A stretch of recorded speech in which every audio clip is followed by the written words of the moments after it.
Now joined by the former Big Brother contestant herself, Kerry Katona, regular on the channel. Good morning to you, Kerry. Did you watch it last night? And who stood out for you? I didn't watch it last night because it's far past my bedtime, so I watched it very early this morning. I think it's really, really good. I know 5 of them. I know Louis really well, Sharon really well, David Potts I know, Zizi, Lauren Simon, and Fern Britton, obviously.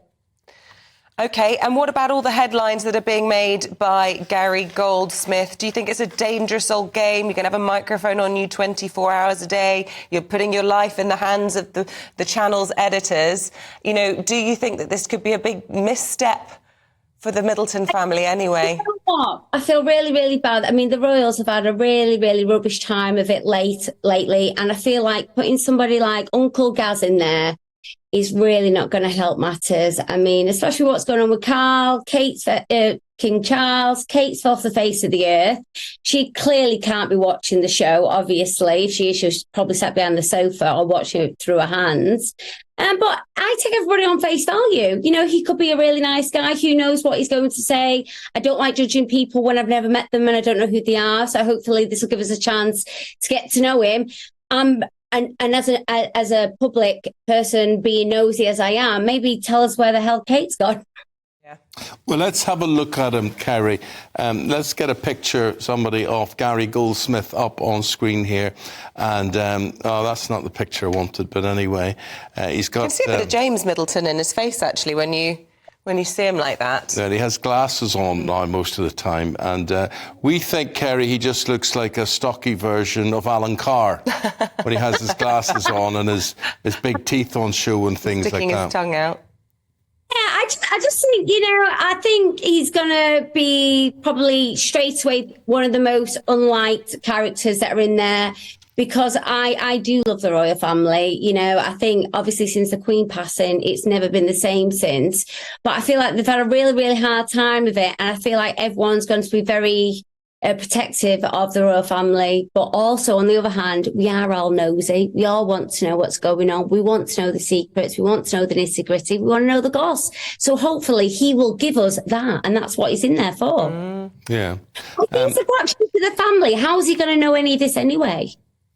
Yeah. Well, yeah, don't know. I think. Who else has caught your eye in there? I see Fern Britton's in there. Louis Walsh is going to dip in and out. You mentioned Sharon Osbourne there. Ekin Sue. Who else has caught your attention? I thought David Potts got a real hard time of it last night. I've known David for years. I've worked on many shows with David, and he has a big heart of gold.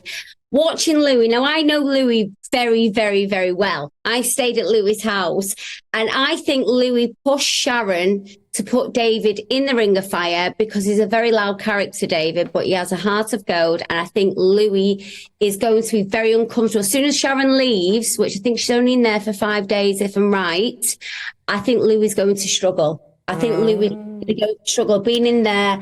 I think he'll navigate towards Fern Britton. I think that's who he'll become besties with.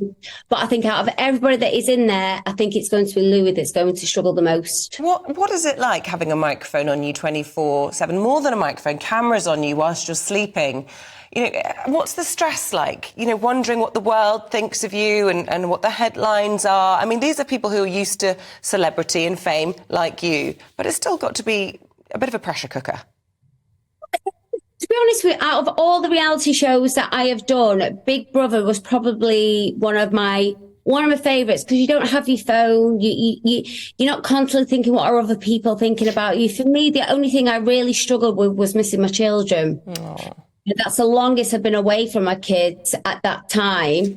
And I think I got a bit of peace and quiet from it, to be honest with you, not knowing what is actually going on in the real world. And I love doing reality shows. I love entertaining. I love being a part of history and saying, I did that.